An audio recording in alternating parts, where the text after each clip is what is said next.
ሰላም ሰላም ቤተሰብ እንዴት አደራችሁ? እንዴት አረፈዳችሁልኝ? እኔ ደህና ነኝ፣ እግዚአብሔር ይመስገን። ዛሬም በአዲስ ነገር መጥቻለሁ። ላይክ እያደረጋችሁ ጀምሩ ጓደኞቼ። ጥንቃቄ እንድታደርጉ በተለይ ስት ከማዳም ቤት ስትጠፉ ማለት ነው። በእርግጥ ወዶ የሚጠፋ ሰው የለም። ነገሮቹ ከአቅሙ በላይ ሲሆን ግራ ሲገባበት ሰው ይጠፋል በቃ ነፍሱን ለማዳን። አንዳንዱ ደግሞ የተሻለ ደግሞ ዝም ለማግኘት፣ አንዳንዱ ደግሞ ነገሮቹ ከአቅሙ በላይ ሲሆን ከሰዎቹ ጋር መስማማት ሲችል ሳይችል ሲቀር ይጠፋል ማለት ነው። እና እቺ እህታችን ትልቅ ጥንቃቄ አድርጉ። ስልካችሁን ለማዳሞቹ ዝም ብላችሁ ስልክ አትስጡ። ስልክ ይጠልፋሉ።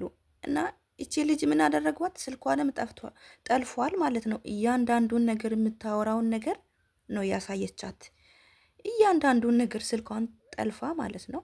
እቺን ልጅ ተከታትላት። አንደኛ ካሜራ አለ። ካሜራ መኖሩንና አለመኖሩን በደንብ ቼክ አድርጉ። የቤት ውስጥ ችግር የለውም። የቤት ውስጥ ካሜራ የትም ቤት አለ። ካሜራ ውስጥ ውጭ ማለት ነው። የውጭ ካሜራ አለ። ከግቢ ውጭ የመኪናው ታርጋው ይታያል። ካሜራ አለ እና በጣም ትልቅ ጥንቃቄ አድርጉ። እቺ ልጅ ተከታትለዋት ማለት ነው። አንደኛ ስልኳን ጠልፏል መጀመሪያውኑ ማለት ነው። ስልኳም ተጠልፏል። ሁለተኛ ደግሞ ውጭ ካሜራ አለ። በዛ ነው የተያዘችው ማለት ነው። ልትጠፋ ስትል ያዟት። አንዳንድ ማዳሞች በስማ ማለት በቃ በእንደዚህ ነው፣ በስራ እንደዚህ በማሰቃየት ነው ሰውን የሚበቀሉትና በእርግጥ እቺ ልጅ የሰው ነፍስ አላጠፋችም። ያው ከነሱ ጋር መስማማት ስላልቻለች በጣም በቃ ልብስ በአረብ ሀገር በእጅ ልብስ በጣም ነው።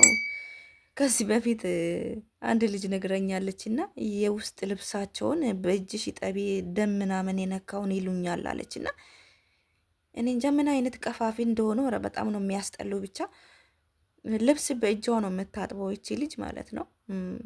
ነጭ ነጩን በውሃ ሙቅና በዚህ በክሎሮክስ ማለት ነው እጇን ሁሉ ፎቶ አንስታ ልካልኛለች። እና እጇ በጥስጥስ ብሎ ልብስ ማሽን ቤት ውስጥ ዲጂታል ማሽን ቤት ውስጥ እያለ በእጇ ነው የምታጥበው ማለት ነው ልብስ። ብቻ አስቡት፣ እቺ ልጅ ከአቅሟ በላይ ሲሆን ጠፋች በቃ። ያው አንዳንዴ የሆነ እድልም ያስፈልጋል። የአንዳንድ ሰው እንጃ የእውነት እድልም ያስፈልጋል። እና በቃ እድሏ ነው፣ በቃ እድሏ ጥምም ያለ ነው። አልተሳካም፣ ተያዘች ማለት ነው። የቢሮቹ ክፋት፣ ቢሮቹ እንደፈለጉ ያርጉሽ፣ እኛ ምን አገባን? ለሁለት ዓመት ነው ያመጡሽ። ምን ልትሆኚ ነው የምትጠፊ? እንደፈለጉ ይደብድቡሽ፣ እኛ አይመለከትንም። ለሁለት ዓመት ተገዝተሽ መተሻል፣ ግዴታሽ ነው መስራት አሉኝ አለች ማለት ነው። ከዛ በቃ እቺ ልጅ ለማን ነው አቤት የምትለውና ደስ የሚለው ነገር አንድ 3 ወር ነው የሚቀረኝ አለች። እስከዛ አፈር ድሜሽን እየበላሽ የምን ምግብ 24 ሰዓት ስራ ነው ምሰሪ፣ ከዛ በኋላ ወደ ሀገርሽ ነው የሚሸኝሽ ብለኛለች አለች። እና እህቶቼ ጥንቃቄ አድርጉ፣ ስትጠፉ በጣም ትልቅ ጥንቃቄ አድርጉ። ማለቴ እቺ ልጅ በቃ አንደኛ ስልኳም ተጠልፏል፣ ሁለተኛ ደግሞ ውጭ ካሜራ አለ እና ውጭ ካሜራ መኖሩን በደንብ አረጋግጡትና አይጣል ነው። አንዳንዴ እድልም ያስፈልጋል። ብቻ ጥሩ ነው፣ መልካም ነው መፈተን። ፈጣሪ መወዶን ነው የሚፈትነውና በጣም ነው ያሳዘነችኝና እንዲህ የሚኖርም አለ። በያላችሁበት ሁላችሁም አመስግኑ። የእውነት ሁሌም ያው በትንሹ በትልቁም እናማርራለን፣ ግን እንደዚህም አለ እንደ ብላችሁ ደግሞ ራሳችሁን ታጽናናላችሁ። በጣም ሴትዮ የተረገመች መሬቱን ሁሉ በስፖንጅ ነው አለች፣ በዚህ በንት በክሎሮክስ የምታጸዳኝ አለች። በቃ አፈር ድሜ ነው የምታበላት። አንደኛ ስትጠፋ ስለያዘቻት፣ በፊትም በጣም እርኩስ የተረገመች ናት አለች። ለመጥፋት ያነሳሳት ነገር ልብስ በእጅ ነው የምታጥበው። በቃ አልቻልኩም አለች። እጄ የነሱ የአረቦች ልብስ ታውቁታላችሁ፣ ለእናንተ አልነግርምና አሁን የለበሱትን አሁን ነው የሚወረውሩት። በተለይ ልጆች ቤት እንደዚህ ወጣት ያሉበት ቤት ረበስማም ፈጣሪ አይጣልባችሁ። እና የለበሱትን ወደ አሁኑ ነው አውልቆ የሚጥሉትና አስቸጋሪ ነው። በማሽን ራሱ ስታጥቡ በጣም ነው የሚሰለቸው።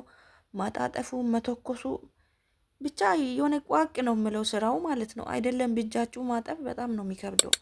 ምንም ብርቃችን አይደለም፣ በእጃችን ነው የምናጥበው። ኢትዮጵያም ግን ኢትዮጵያ እኛ በፕሮግራም ነው ልብስ የምናጥበው እንጂ ክምር ባንዴ በሶስት ቀን በሁለት ቀን የአረብ ሀገር ልብስ ታውቃላችሁ። እና ከባድ ነው።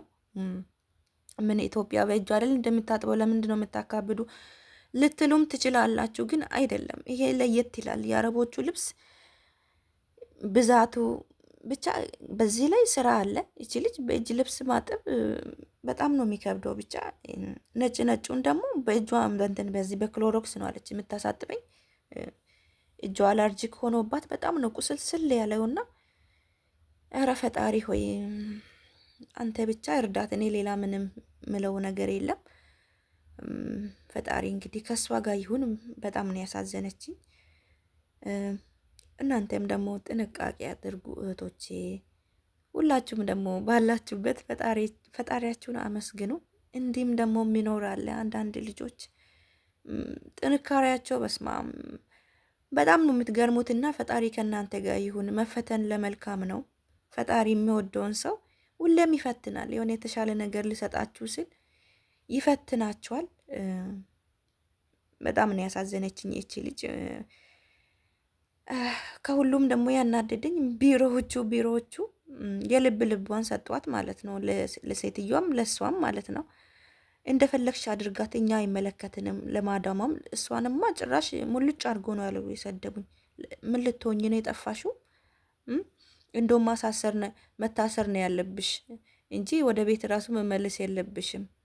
ለምንድን ነው የጠፋሽው ብሎ ጭራሽ ሰደቧት ማለት ነው። በቃ እዚህ ሀገር ቢሮ ኖሬም አልኖሬም ህጋዊ መሆናችሁ ህገወጥ ያው ነው። ማንም ከሞታችሁ ምንም ያላችሁ ማንም የሚያድናችሁ የለምና እኔ እንጃ አላውቅም። በቢሮ መምጣቱ ምንድን ነው ጥቅሙ? ህጋዊ ሆናችሁ መምጣቱ ምንድን ነው ጥቅሙ? ነው መፍታችሁ ካልተከበረ ያው በእርግጥ እሷም ስትጠፋ ስለተያዘች ሊሆን ይችላል። ቢሮቹም እንደዚህ ያሏት ያው ነው። ምንም ጥቅም የለውም። ከዛ በፊትም አድኑኝ ብያቸው ነበረ። መውጣት ፈልጋለሁ ስላቸው ይመስለኛል እነዚህ ሰዎች አንዳንድ ቢሮ ማለት ነው ዝምድና ካላቸው፣ በተለይ ከቢሮዎቹ እና ማዳሞቹ ዝምድና ካላቸው ምንም የፈለጉ ነገር ብትሆኑ እናንተ ምንም ሊረዳችሁ አይችሉም። ምክንያቱም ዝምድና አላቸው ይመስለኛልና ልወጣ ፈልጋለሁ፣ ልብስ በእጄ ነው ማጥበው፣ አልተመቸኝም ብዬ ስደውልላቸው ለ2 ዓመት ነው የመጣሽው፣ ግዴታሽን መጨረስ ነው ያለብሽ፣ ቤት መቀየር አትሽም ተባልኩኝ አለች። ሌላ ቢሮ እኮ እንደዛ አይሉም። አንደኛ ለራሳቸው ጥቅም ስሉ ቤት ይቀይራሉ። ምክንያቱም ቤት እሷን ሲቀይሩ ለሌላ ሰው ይሸጧታል ማለት ነው። ለሌላ ሰው ገንዘብ ተቀብለው ነው ሌላ ቤት ደግሞ የሚያስገቧት። እና እነዚህ ቢሮዎቹ ሲመስለኝ ከማዳማዋ ጋር ዝምድና አላቸው ይመስለኛል። እና እንግዲህ መፍትሄውን ስታጣ ግራ ሲገባት እቺ ልጅ ለመጥፋት ሞከረች። እሱም አልተሳካም። የባሰ ደግሞ ጫና ውስጥ ገባች ማለት ነው። ብቻ ፈጣሪ እርዳት። ሌላ ምን ይላለሁ? ሁላችሁም ፈጣሪ ጠብቃችሁ እህቶቼ። አዳዲስ የሆናችሁ ደግሞ ሰብስክራይብ፣ ላይክ፣ ሼርም አድርጉ። ለመጥፋት ደግሞ እንደዚህ ሀሳብ ካላችሁ በጣም ትልቅ ጥንቃቄ አድርጉ እህቶቼ፣ ጥንቃቄ አድርጉ። ብቻ ከባድ ነው መጥፋት። እኔ ለማንንም አልመክርም። ነገሩ ከአቅማችሁ በላይ ከሆነ ግን ትልቅ ጥንቃቄ አድርጉ። ስልክ ደግሞ ለእነሱ ዝም ብላችሁ አትስጡ። ስልክ እነሱ በጣም የተረገሙ ተንኮለኞች ናቸው። የተለያየ አፕሊኬሽን ሊጭኑባችሁ ይችላሉ። እና ሁለተኛ ደግሞ ስልካችሁ፣ ዋትስአፓችሁ፣ ቴሌግራማችሁ ይጠለፋል። ከማጋ ነው የምታወራ የምለውን ነገር በጣም ነው። ከዚህ በተለይ ብዙ ሰራተኛ ቀጥሮ ከዚህ በፊት የጠፋባችሁ ሰዎች ከሆኑ በጣም ትልቅ እንትን ነው የሚከታተላቸው ማለት በጣም ነው የሚከታተሉት። እና እህቶቼ ትልቅ ጥንቃቄ አድርጉ። በተረፈ ደግሞ ፈጣሪ ጠብቃችሁ። ሁላችሁም በያላችሁበት ዓለም ዳርቻ ሰላማችሁ ብዝዝት ይበልልኝ። ወዳችኋለሁ። መልካም ጊዜ፣ መልካም ቆይታ። ቻው